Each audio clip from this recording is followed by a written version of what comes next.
22 नवंबर 1951 रात 8:30 बजे प्रधानमंत्री जवाहरलाल नेहरू रेडियो प्रसारण से एक बहुत महत्वपूर्ण संदेश देने वाले थे, जिससे कि भारत असल मायनों में लोकतंत्र बनने वाला था। और यह संदेश था भारत में होने वाले पहले आम चुनाव यानी कि लोकसभा चुनाव की। भाइयों और बहनों, आज मैं कुछ आपसे जनरल इलेक्शंस यानी जो चुनाव होने वाला है उसके बारे में कुछ कहा चाहता हूँ। यह तो सबको पता है कि भारत को आज़ादी 15 अगस्त 1947 को मिली थी और 26 जनवरी 1950 को देश गणतंत्र बना। लेकिन यह कम ही लोगों को पता होगा कि पहले आम चुनाव 1951-52 देश में कैसे हुए और किस तरह की वोटिंग हुई, और हाल में ही बनी इलेक्शन कमीशन ऑफ इंडिया ने किस तरह से देश में चुनाव को संपन्न कराया। वो चुनाव जिसमें 68 फेज में वोटिंग हुई थी, जहां 53 पार्टियां मौजूद थी जो आपस में चुनाव लड़ रही थी। और इसी के साथ आपको ये भी बताएंगे कि कैसे आखिर इस चुनाव प्रक्रिया को शुरू किया गया। लोगों के लिए भी ये जो प्रक्रिया थी पहली बार सामने आ रही थी, तो उनका रिएक्शन कैसा था, तो वहीं क्या क्या चैलेंजेस थे इलेक्शन कमीशन के सामने। इसी के साथ राजनीतिक पार्टी ने अपना प्रचार कैसे किया। इसी के साथ आज आपको यह भी पता चलने वाला है कि कैसे पार्टी के सिंबल्स यानी कि चुनाव चिन्ह को बनाया गया, और आखिर कैसे भारत का पहला जनरल इलेक्शन 1951-52 इन 4 महीनों में कराया गया। तो आज आपको सब कुछ पता चलने वाला है। तो दोस्तों शुरू करते हैं। अगस्त 1947 को भारत आज़ाद हुआ। 2.5 साल के बाद ही करीबन या 25 जनवरी 1950 की बात है, जब यहाँ पर चुनाव आयोग का भारत में गठन होता है, चुनाव आयोग को बनाया जाता है। उसी साल 2 महीने बाद ही मार्च का महीना था जब चुनाव आयोग के पहले चीफ इलेक्शन कमिश्नर बनाए जाते हैं सुकुमार सेन। सुकुमार सेन एक इंडियन सिविल सर्वेंट थे। लंदन यूनिवर्सिटी से इन्होंने अपनी पढ़ाई की थी और उसके साथ वहां उन्हें मैथमेटिक्स में गोल्ड मेडल भी मिला था। 1921 में उन्होंने इंडियन सिविल सर्विस को ज्वाइन किया था।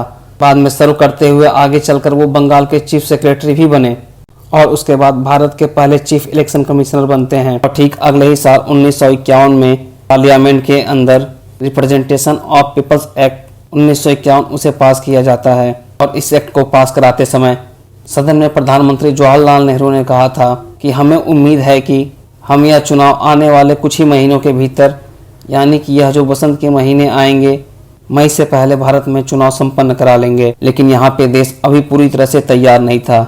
ये ना तो प्रधानमंत्री नेहरू जानते थे और ना ही इलेक्शन कमीशन ऑफ इंडिया जानती थी कि अभी इतनी जल्दी चुनाव कैसे कराएं। इलेक्शन कमीशन ऑफ इंडिया अपने काम में लग चुकी थी। 1951 से लेकर 1952 तक का ये जो समय था, इसमें 4 महीने चुने गए, अक्टूबर से लेकर फरवरी के बीच में, जिसमें 479 सीट पर भारत के अंदर चुनाव होने वाले थे। लेकिन इसी समय जो ऑफिसर्स थे इंडिया के अंदर, उनमें से कोई भी ऐसा ऑफिसर नहीं था जो पहले से इस प्रक्रिया के बारे में जानता हो। उन सभी के लिए यह एक बहुत बड़ा टास्क होने वाला था, एक बहुत बड़ा चैलेंज होने वाला था। और यह सबसे बड़ा चैलेंज इसलिए भी होने वाला था क्योंकि 21 साल की उम्र या 21 साल के उम्र के जो लोग थे, जो आबादी थी भारत की, वो थी 17.5 करोड़ में से तकरीबन 15% ही ऐसे लोग थे जो एक भाषा में पढ़ना लिखना जानते थे, यानी कि 85% ऐसे लोग थे जो इलिटरेट थे, जिनको पढ़ना लिखना नहीं आता था। अब यहाँ पे चैलेंज ये भी थे कि इन लोग की पहचान इलेक्शन कमीशन तक कैसे पहुँचाया जाए, इनके नाम मतदाता सूची में कैसे रजिस्टर किए जाए, उनके जो बैलेट बॉक्स होंगे उस बैलेट बॉक्स के पेपर कहाँ से लाए जाएं, और तो और इस प्रक्रिया को पूरी कैसे की जाए। ये सारी डिस्कशन चल रही थी इलेक्शन कमीशन ऑफ इंडिया के ऑफिस के अंदर। उसके बाद election commissioner of India Sukumar Sen, उन्होंने एक आइडिया निकाला। उनके पास ये आइडिया आया, अगर हम बैलेट बॉक्सेस पर किसी पर्टिकुलर नेता या किसी पॉलिटिकल पार्टी का नाम लिख दे तो ये आसान हो जाएगा। परंतु ये आसान भी नहीं था। पहली बात तो ये कि चुनाव में 53 पार्टीज और देश का लिटरेसी रेट भी कम, इससे उम्मीदवारों को याद रखना आसान नहीं होता।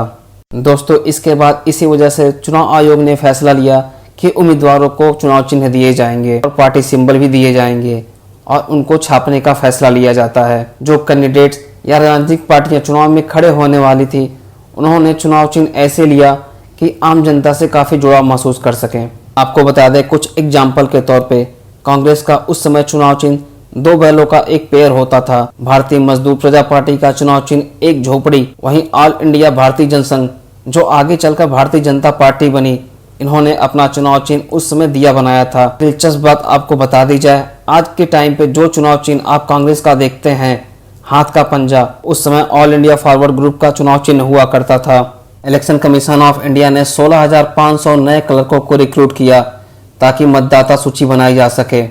इसी के साथ यह काम में सबसे बड़ी दिक्कत आई जब ये रिप्रेजेंटेटिव अलग अलग गांव में गए और इन्होंने अपना काम करना शुरू किया, तो जो बहुत बड़ी संख्या में महिलाएं थी उन्होंने अपनी पहचान बताने से मना कर दिया और वो अपने आप को ऐसे इंट्रोड्यूस करती थी वह किसी की पत्नी है, वह किसी की बेटी है और किसी की माँ है। और जब यह मतदाता सूची तैयार होने के बाद जब इलेक्शन कमीशन के पास पहुंचती है तो बताया जाता है कि उस समय पहले चुनाव में 28 लाख ऐसे नाम थे जिनको इलेक्शन कमीशन को हटाना पड़ा क्योंकि स्वयं की उनकी आइडेंटिटी नहीं थी। और इसी बीच लोगों में जागरूकता फैलाने के लिए इलेक्शन कमीशन ऑफ इंडिया ने डॉक्यूमेंट्रीज बनाना शुरू किया और उनको 3000 सिनेमा घरों में चलाया गया और लोगों से अपील की गई कि चुनाव प्रक्रिया में ज़्यादा से ज़्यादा भाग लें। शिक्षित वोटरों का ध्यान रखते हुए पार्टियों और उम्मीदवारों के लिए चुनाव चिन्ह की व्यवस्था की गई थी। तब हर पार्टी के लिए अलग बैलेट बॉक्स था, इस पर चुनाव चिन्ह होते थे। उसके लिए 2,24,000 मतदान केंद्र बनाए गए और सिक्योरिटी को इंश्योर करने के लिए 20 लाख स्टील बैलेट बॉक्स बनाए गए। इसके लिए 8,200 टन स्टील लगी थी। साथ ही साथ 62 करोड़ मतपत्र भी छापे गए। इसके साथ चुनाव में किसी भी तरह की गड़बड़ी ना की जा सके उसमें भारत के साइंटिस्टों ने एक ऐसी स्याही बनाई जिसका मार्क अगर उंगली पर लगा दिया जाए तो उसका निशान एक हफ्ते तक नहीं मिटता था। और यह करीबन 3,79,816 ऐसी शीशियां बनाई गई थी चुनाव को संपन्न कराने के लिए। मद्रास इंफॉर्मेशन मैगजीन के 1951 एडिशन में प्रकाशित प्रचार के नियम में बताया गया था कि कोई भी व्यक्ति वोटिंग के दिन अगर किसी मतदान केंद्र के 100 गज के दायरे के भीतर अगर किसी प्राइवेट प्लेस पर भी पब्लिक मीटिंग करता है या प्रचार करता है या फिर कोई इशारों में वोटरों को प्रभावित करने की कोशिश करता है तो उसे बिना वारंट के गिरफ्तार किया जा सकता है और 250 रुपए, आज के लिहाज से तकरीबन 20,000 रुपए से ज्यादा तक का जुर्माना लगाया जा सकता है। तब नियम था कि कोई भी व्यक्ति यदि मत पेटी के साथ छेड़छाड़ करता है वह भविष्य के चुनाव में मतदान देने का अधिकार भी खो देगा। यहाँ पे आप देखिए कैसे स्टेज वाइज बहुत अच्छा काम किया गया इलेक्शन कमीशन के द्वारा। हिमाचल प्रदेश के अंदर यहाँ पे खास बात का ख्याल रखा गया था क्योंकि सर्दियाँ आ चुकी थी और सर्दियाँ आने की वजह से बर्फबारी होने लगती है और इसके चलते रास्ते बंद हो सकते हैं। और इस समय में हिमाचल प्रदेश के अंदर ऐसी कई जगह थी जो दुनिया से कट हो जाती हैं। तो इसकी वजह से क्या किया गया, यहाँ पे सबसे पहले चुनाव हिमाचल प्रदेश में कराया जाता है और शुरुआत होती है भारत के पहले आम चुनाव यानी कि लोकसभा चुनाव की। 25 अक्टूबर 1951 हिमाचल प्रदेश में चुनाव की शुरुआत होती है। हिमाचल में उन दिनों चीनी तहसील होती थी जिसको आज हम किन्नौर जिले के नाम से जानते हैं। यहाँ पर सबसे पहले चुनाव कराए जाते हैं। उसके बाद आज़ाद भारत के पहले लोकसभा चुनाव में वोट डालने वाले पहले वोटर बनते हैं जिनका नाम था श्याम शरण नेगी। श्याम शरण नेगी हिमाचल प्रदेश में कालपा प्राइमरी स्कूल में टीचर थे और उनकी इलेक्शन ड्यूटी लगी हुई थी। वह खुद बताते हैं वह सुबह सुबह तकरीबन 7 बजे के करीब पोलिंग बूथ पर जाते हैं जहाँ पे उनकी इलेक्शन ड्यूटी लगी थी। वो सीधे जाके अपना पहला वोट डालते हैं। उसके बाद जब उन्होंने वोट डाला तो उन्हें बताया गया कि आप देश के पहले नागरिक हैं जिन्होंने वोट डाला है। उसके बाद फरवरी 1952 तक पूरे भारत में वोटिंग हुई जिसने भारत की गरिमा में 4 चांद लगा दिए थे। पहले चुनाव में लोकसभा की कुल 68 फेज में वोटिंग हुई थी। आज़ादी के संघर्ष के कारण आम जनता में कांग्रेस का नाम बैठा हुआ था। इसी वजह से कांग्रेस ने 364 सीटें जीतकर बहुमत हासिल किया। भारतीय कम्युनिस्ट पार्टी ने 16 सीटें जीती और देश की सबसे बड़ी दूसरी पार्टी बनी थी। इसके बाद जवाहरलाल नेहरू दूसरी बार भारत के प्रधानमंत्री बनते हैं। आपको पता ही होगा कुछ लीडर्स ऐसे होते हैं जिनके बारे में सभी ने सोचा है अगर यह चुनाव में है तो इनका जीतना लगभग तय ही है और ये जीतेंगे ही जीतेंगे। लेकिन इस भारत के पहले चुनाव में कुछ लीडर्स ऐसे भी थे जिनको लग रहा था कि इनको हराना पॉसिबल नहीं है और वे कभी नहीं हार सकते हैं, लेकिन वो हार गए और उनका नाम था डॉक्टर भीमराव अंबेडकर। ये वो बड़ा नाम थे जिन्हें भारत के पहले आम चुनाव में हार का सामना करना पड़ा था। वो अपनी reserve seat north central Bombay से खड़े हुए थे। आपको बता दें कोट्टयम जो केरल में है वहाँ से सबसे ज़्यादा हाईएस्ट वोटिंग टर्नआउट आया था। वहीं शहडोल जो मध्य प्रदेश में है वहाँ पे सिर्फ 18% वोटिंग हुई थी। और ओवरऑल देश का देखा जाए तो पूरे देश में हाई इलिटरेसी रेट होने के बावजूद भी 60% वोटिंग हुई थी। यह एक बहुत बड़ी बात थी। इतने सारे चैलेंज होने के बाद भी भारत का पहला चुनाव हुआ और लोग पोलिंग बूथ पे गए और उन्होंने अपना वोट दिया।